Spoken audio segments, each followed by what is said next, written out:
Welcome back. If you've only just joined us, you're watching the Daily Roundup with Nina. It's time for our first conversation of the evening. Workplace bullying is more than just office politics. It's a silent destroyer of productivity, morale, and even national economic health. While many still associate it with workplace conflict or harassment, its impact runs far deeper, affecting individuals, organizations, and ultimately the economy at large.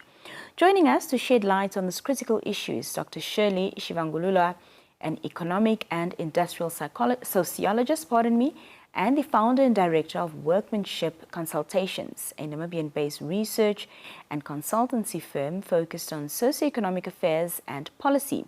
Now, her published work, Workplace Bullying, the Root of Macroeconomic Ailments and the Tool of Destructive Leadership, explores how this often overlooked phenomenon violates fundamental rights and weakens our workforce from within. Doctor, good evening, and thank you so much for joining us. Good evening, Nina. It's nice to be here, and good evening to the viewers as well. Well, just referring to the article that you wrote in one of our local newspapers, you called workplace bullying a root of macroeconomic ailments. So for those unfamiliar with the term, Doctor, what exactly is workplace bullying and how does it differ from ordinary workplace conflict or harassment? Mm-hmm. Workplace bullying is a difficult construct to define. In essence, it is when one person who is the bully and direct negative actions to another person who is the target or a group of persons. These actions usually are like, sabotage in the workplace or so, and they are persistent over a considerable period of time, and they have the potential to reduce the dignity of a person. Now, when you look at workplace bullying itself, we refer to it as an architectural blueprint. If we break down the word architectural blueprint, you have architect on the one side and then blueprint on the other side. Now, if you want to design your house, what you do is to call an architect who design it for you, and what he does, he brings in a team, let's say people like plumbers who will make sure that the plumbing lines are lined up, people like electricians who will make sure that the circuits for electricity are available. Equally, when it comes to workplace bullying, it's never accidental. It is planned. The architect usually could be a leader or a colleague.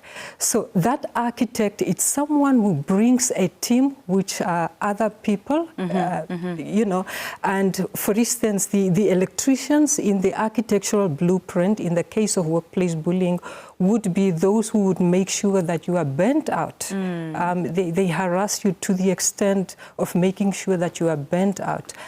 Yeah, and then the blueprint itself, it's a plan. It's a plan designed to make you have a certain reaction at a certain point in time.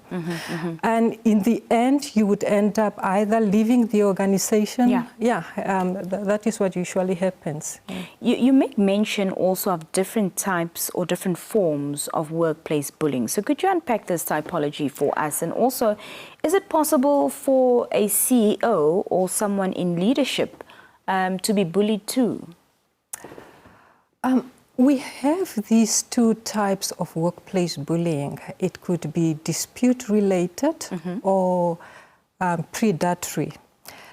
When it is predatory, it is when an employee has done nothing wrong at all to justify the bullying behavior from a superior or from a colleague.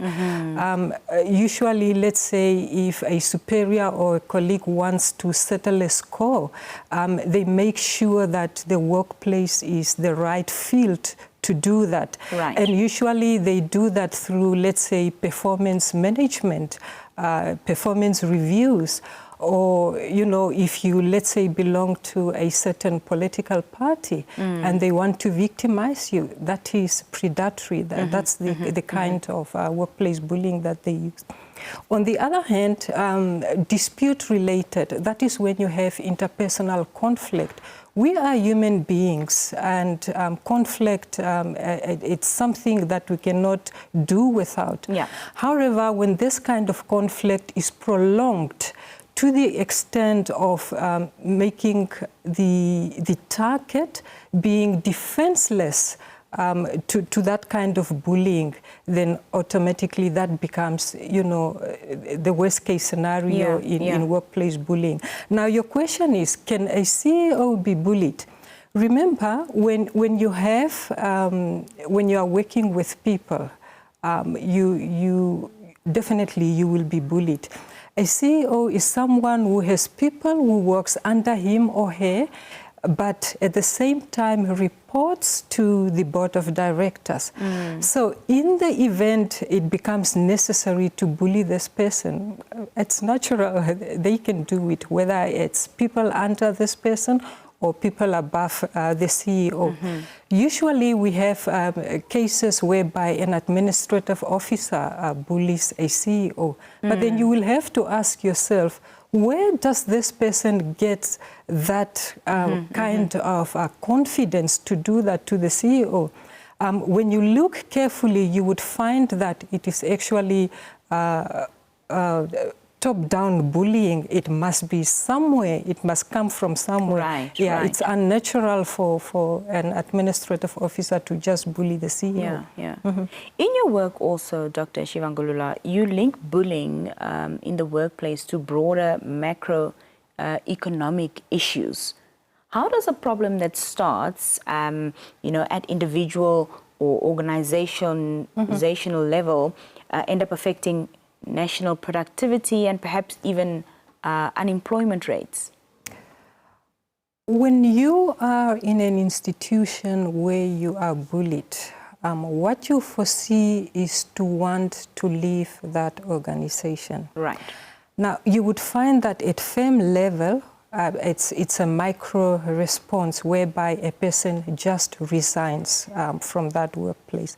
But when you have mass resignations in a workplace, in an institution, that automatically it tells us that something is wrong.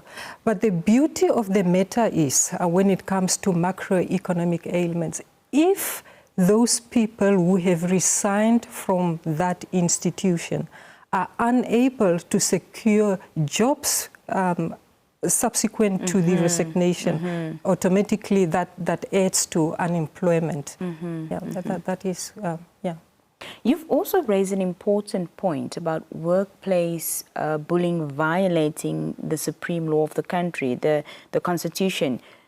Could you explain how this behavior infringes upon that? Remember, we looked at, when we look at our definition of workplace bullying, one important point is that it impacts on the dignity of the person. Now, when you look at our Constitution, in specific Article 8 of our Constitution, it states that no persons, the dignity of all persons shall be inviolable. That means you have the right to be respected wherever you are. And it goes the same for the workplace. But if people use embarrassing tactics or any other tactics that reduces your value in the workplace, then we can say your dignity is not respected. So if a workplace has a leader who specializes in, wanting to see bullying behavior, reducing people in the workplace, then automatically that's a violation of our Constitution, specifically Article number 8. Looking at the Namibian context, do we currently have legislation that addresses workplace bullying directly? Unfortunately not. We do not have a specific anti-bullying, legislation. Recently, if we remember correctly, the Minister of Justice and Industrial Relations sent out a public notice or a public invitation for legislative reforms. We responded to that call that we would like to see an anti-bullying act coming into place. Now we know that it will not only be just an act from the onset. It will have to follow a process of a bill introduction and, you know, all the necessary procedures and processes that need to be followed. But in the end, we want to see this anti-bullying act coming into place. Yeah. When we benchmark ourselves, whether regionally, internationally, in terms of, you know, anti-bullying policies, how do we compare to other countries? Are we lagging really far behind? There is a very high probability, or let me say, in essence, we are behind. What we can talk about is harassment. There are provisions on harassment. You know, you can draw on that if a person feels you are being harassed in the workplace. But what we want is some sort of legislation that speaks directly to bullying, to be called anti-bullying. Now, South Africa, I want to believe, must have a policy for that. They have a legislation. The United States of America, they have legislations for that. When you look at the cities like Oklahoma, the city of New York, Washington, they have submitted bills for anti-bullying, you know, legislation to come in place. Ireland, for example, has already advanced into that. They went to the extent of saying, you know, there ought to be declarations on the part of employers to be able to say, my organization is bully-free. I think those are some of the interesting constructs that we want in our country, Namibia. It will be very interesting, you know, for, let's say, the NBC to say, look, we are clean here, we don't do this, or any other organization. That's just an example. Well, just lastly, we unfortunately are out of time, but your ongoing research on workplace bullying has been approved by the NCRST. So what are you hoping to uncover through this, just briefly, and of course, who can take part in it? We want to see the existence of actual workplace bullying. We also want to see the nature of workplace bullying that we have in our country. And we want to see the effects. For instance, we need to scientifically document that, for instance, workplace bullying has effects on the labor market. We have people resigning from their jobs involuntarily to the extent that they they can't find jobs anymore, and as a result, this has an impact on the labor market. Not only that, if a person cannot find a job, let's say, for instance, as a result of workplace bullying, it brings in other ailments like poverty. And poverty can be generational and intergenerational. It affects people. The kids that we see on the streets probably could be children of people that were bullied in the workplace, to the extent that the parents were unable to sort of provide for their kids. You know, they cannot pay their school fees, etc., etc. So these things have cumulative effects. I want to believe we need to be very, very careful when we decide to bully others in the workplace. 100%. Doctor, it's been insightful speaking to you this evening. Thank you so much for joining us here on the Daily Roundup. Thank you, Nina. Thank you. That was Dr. Shirley Shivangulula speaking to us there about some